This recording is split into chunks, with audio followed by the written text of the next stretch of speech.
Okay, another turning point. Nahuina, am I doing it? To the right. This is Mikiko Valley or something. Okay.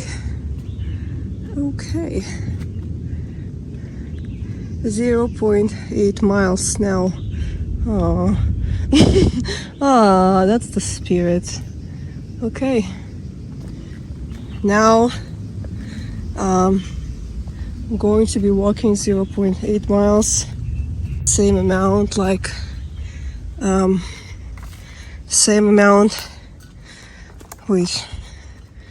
well, basically in the beginning, when I just started the Makiki Valley Trail, the first point was 0.8 miles. So somehow my spirit is not super high today. And this is how it works. The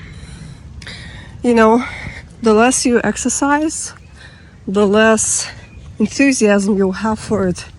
And all the people you see that do triathlons and marathons and run and move and do hikes, of course it's a challenge. Like when I do it, I feel a lot of happiness, but it's a workout. Like it's literally you have to work for it. And I guess I'm transitioning to a talk. I recently saw an Instagram post saying that we have to choose a correct type of adrenaline and oxytocin and endorphins and all of the dopamines and all of that, the correct type and exercises and the correct type of us producing it. Because basically what happened with us as a society, as people, as individuals, we started prioritizing a very easy ways of earning our happiness, basically hormone wise, right? Gotta be careful. All the dopamine production and the endorphins and all the happiness like hormones. What we started doing is that we have it at our fingertips. Instead of working for it, which is exercise, maybe sun tanning or doing something that is difficult, and that's how we earn our dopamine. So what we started doing as people, society, individuals, as a collective basically, or as individuals, we started prioritizing I gotta be careful, I don't want to fall. We started prioritizing an easy access to the dopamine and to the other like hormone production that makes us happy basically. So now we have it at our fingertips, and it's basically all the scrolling and shopping and things that are just like here, I don't know, like eating sweets and all of that. So how things like that, how it affects you in the long term. And I guess little glimpses and little cheatings with any of the mentioned things that I just said is okay. But the problem is when we start prioritizing, and it's not that we make it like a conscious choice or we prioritize or anything, it's just that we choose easier pathways. Of course, like, I don't know if you know about it, but our brains are very, very lazy in terms of that, they will always choose efficient ways of receiving energy. That's why it's easier to, I don't know, get something easier than to work for it. Why would you hike 6 miles to feel freaking happy if you can watch your favorite movie, eat some chips, and okay, maybe like with your loved one, and you feel like, I'm happy. You feel happiness too. So why would you like prioritize a harder way of like earning your happiness, earning your dopamine? Here's the thing, it's all about addiction and what you are addicted to. There are people that are addicted to bungee jumping, and you think like we are so conscious in our choice making, like probably he loves with it or she, but which is in reality we're just like drawn to it like addicts to things that we are addicted to. Bungee jumping, some people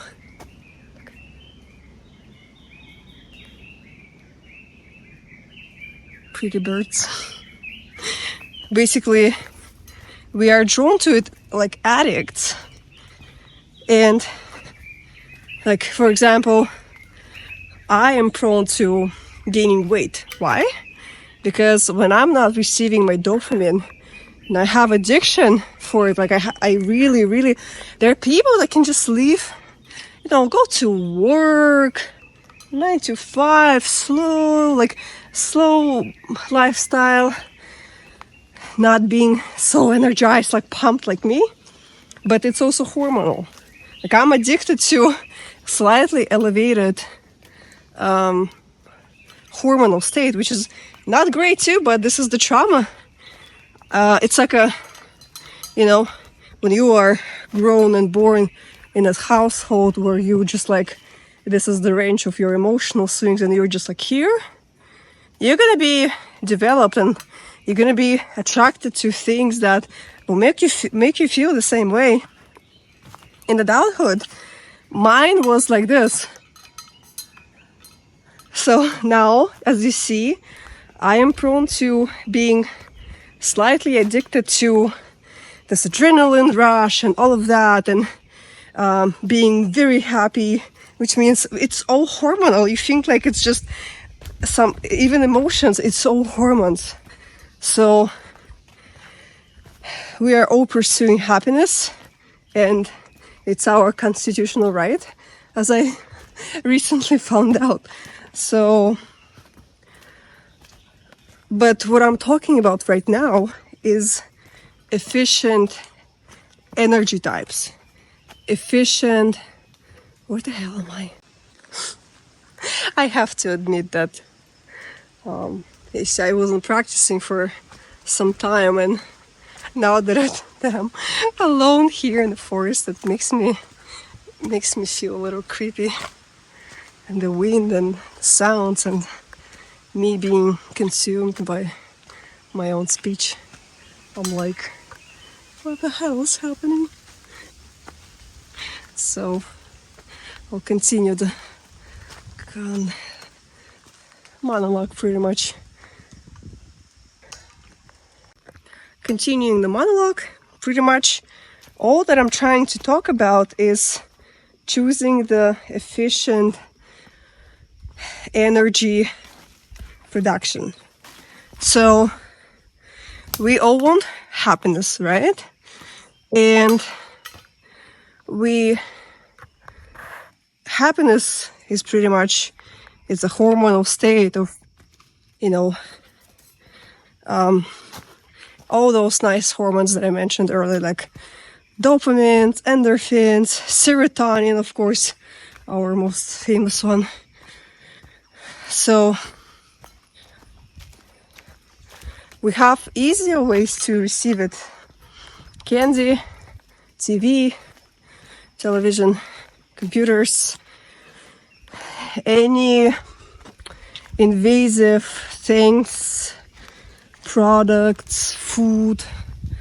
I hope you know what I mean. And it's so dark. I feel uncomfortable. So what's interesting here is that even I actually thought about coffee now that I mentioned it, I still sometimes thinking to myself, and even though I haven't seen this studies, but my partner is obsessed with coffee, so every time I'm telling him that something is not quite right. It doesn't feel like it's another good source of, producing those hormones that you need. Oh shit. Instead of working through our body, like basically, you see, I'm just channeling through and I'm walking really fast upward. So naturally, this is not a lecture where I can lay out all the cards and whoosh, I need to slow down. Where I can like be very slow and mindful about creating like a table of things and guide you through. I'm not a teacher, just a fellow explorer that likes to speak her mind and likes to channel through things. And this is what's coming through today. Finishing up with the coffee story. I am a big supporter and believer in the body. That's why I study somatics. That's why I think and I see and I study it and I explore it like personally and professionally and all that it's all through our body. And that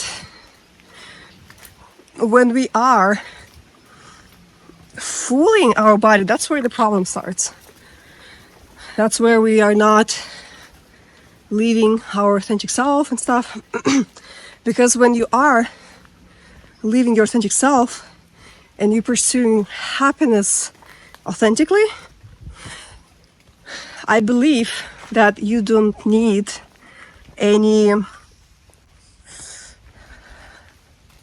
how would I say, you don't need things that pump you, like steroids. I forgot this word.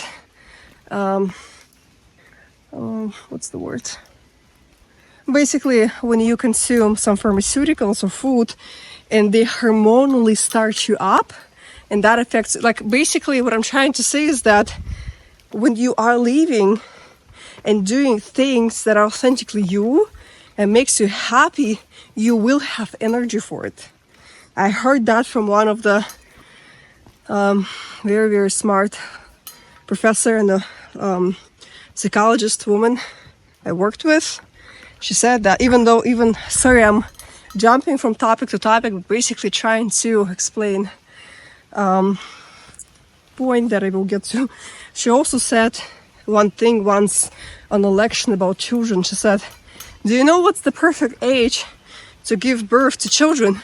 And we were like, finally somebody will give people answers. Rain. She was like, the perfect age is when you want to, right? But it sounds stupid. Rain again. But it's also hormonal. When we're doing something we want, when we are living in according to our authentic self, which pretty much, I go back, means in the cohesiveness and like in the connection with our bodies, we don't need any supporting pharmaceuticals, drinks, food, whatever.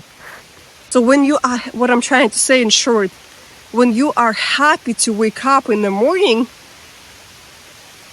doing things you love with people you love and like deeply, deeply aligned, you do not need, and I'll recall that word later, you do not need this activators, coffee, sugar, something like all that you're looking for is for the brain to get that dopamine to start you up, to activate you, like your gas, let's say. The energy, and I mean energy both from the food, from the drinks, from emotional state, those energies. So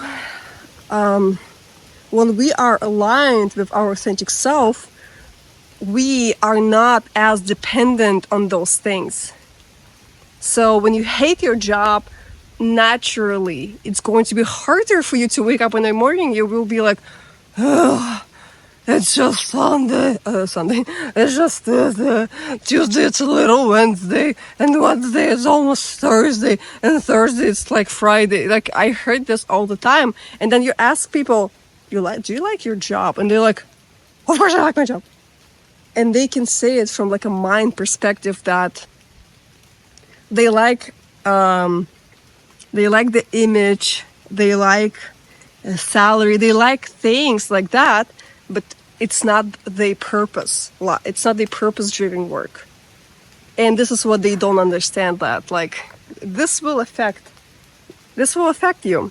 So I started with like just going for the more eco styles of energy for yourself, which like exercise and sun and communication with people, like in real life, like something like that. There are like many of them, of course, like communication with nature, or not a very efficient energy of scrolling and addiction to all of the other things. And then I transitioned into saying about that this is how also addiction formed. And when you are addicted to hiking jungles, that could be costly, but you can move to the jungle. It's not as health costly then. Versus when you are looking for your happiness, you're addicted to bungee jumping, or you're addicted to sugar or narcotics or something, right? Then your pursuit of happiness can end up really fatally, kind of. And then, see, like I'm all over the place of my thoughts. But then I transitioned. This is why I started talking about authentic self-living. I have to go, but it's really protecting me from the rain. Maybe I'll put on the jacket now and I'll go. So then I transitioned to the fact that when you're living in the cohesiveness of your authentic self, then naturally those hormones are produced in your favor. Then when I lived a life that I hated, sure, I needed antidepressants, even though I tried them, they didn't work for me. You don't need pills, you don't need coffee, you don't need sugar and like all of the stuff to start you out, to make you feel happy. When you are happy, when you are living life that brings you happiness. And it doesn't mean that like so for me, living your authentic soul life means also not like it's just spiritual stuff, right? Something like that. It's somatical, it's emotional, it's professional. So basically you work at the job you love. You do the exercises that make you feel happy. You communicate with nature in the way how you want it to, like all the elements that possibly contribute to this wholesomeness of producing really eco style of energy for yourself. And then you cannot be depressed when you eat the food that feed you up, like that like nourish your body. When you do the profession that nourish your soul, the profession, you got it right. I'm a little bit all over the place with like thinking like where the hell am I? And then your health is great, emotional and physical. It's like, it makes me think like that I want to do some kind of like a table and Because what's interesting is that in the conventional medicine, all the things that I talk about right now, it's like about 100 different departments, and people in medicine talks about human like it's we're little parts, versus we are actually one whole organism, and everything works with everything and everything affects everything. So when you don't produce energy in the best way how it's good for your body, you will feel depressed, you will feel collapsed, you will not have energy to live and work and do all of that. So, and energies, they can be different too, like physical energy for your body, energy that can feed up your soul. It's related to living your purpose and like taking care of the emotional state and all of that. Wow. I talk this now in such a broad way that lately myself I actually want to explore more, but hopefully you got it. You got the glimpse of the idea that I was trying to talk about. Even though for me, I feel like it's just a part of one big whole thing.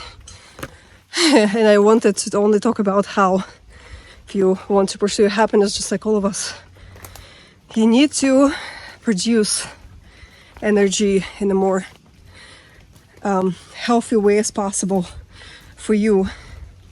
And if I stay and concentrate on one specific topic, let's say health-wise, emotional, physical, then you need to concentrate on producing energy from healthy things like exercise, sun, like nature, communication with real people in real life. All of that can be addicting too. Addictive. Like I am totally addicted. I'm tired. I'm totally addicted to this, like what I'm doing right now. It really fills me up emotionally, spiritually, physically. I feel like I'm producing a lot of energy that is helping me up on my, in my life, have more energy to work, communicate with people, basically live my life. And when I returned to California, I straight ahead jumped into doing all the chores and stuff. Didn't pay attention much to the body. I was like, you're fine, you got your thing, but it doesn't work like that. You cannot live your authentic self life 3 months and feel it be like you're good for the rest of the year. It doesn't work like that. So myself now looking for ways to help me feel at my best at any level when I am in my weekdays. I cannot hike every day. Can you believe that? Have chores, I have work, I have stuff to do, but what came through right now, the easiest and very accessible thing that I did before is just exercising every day, every morning, before going to sleep, going on walks, proper food. I still cannot resist sugar, just because, as I told you, I am prone to a slightly elevated state of mind and being, and emotionally, hormonally. But I try to substitute it with like running and doing things like that. And of course, sometimes my body chooses easier ways. Just because when you are in places like that, it's easier to feel excitement, easier to feel happy. See, it's an adventure. It's scary, it's exciting, it's beautiful. I'm moving, I'm exercising, breathing fresh air. I'm alone, I'm grounded. Like this, what I'm doing right now is like an ultimate activator for my body, my spirit. But we all have lives that, you know, well, if I tell somebody, oh, you feel depressed, go barefoot in the jungles, you'll feel better. Or like you're nearest forest. And they're like, okay, thank you for advice. I have 5 kids and 3 jobs. So I guess, you see, it sounds easy, but to break it down in the easier possible way, Jesus, I'll say that. No, it's supposed to be waterproof. What the hell?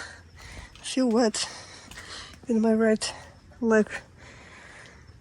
So to break it down, there is a pathway to this like deeply individualized boost for your energy, spiritual, emotional, physical.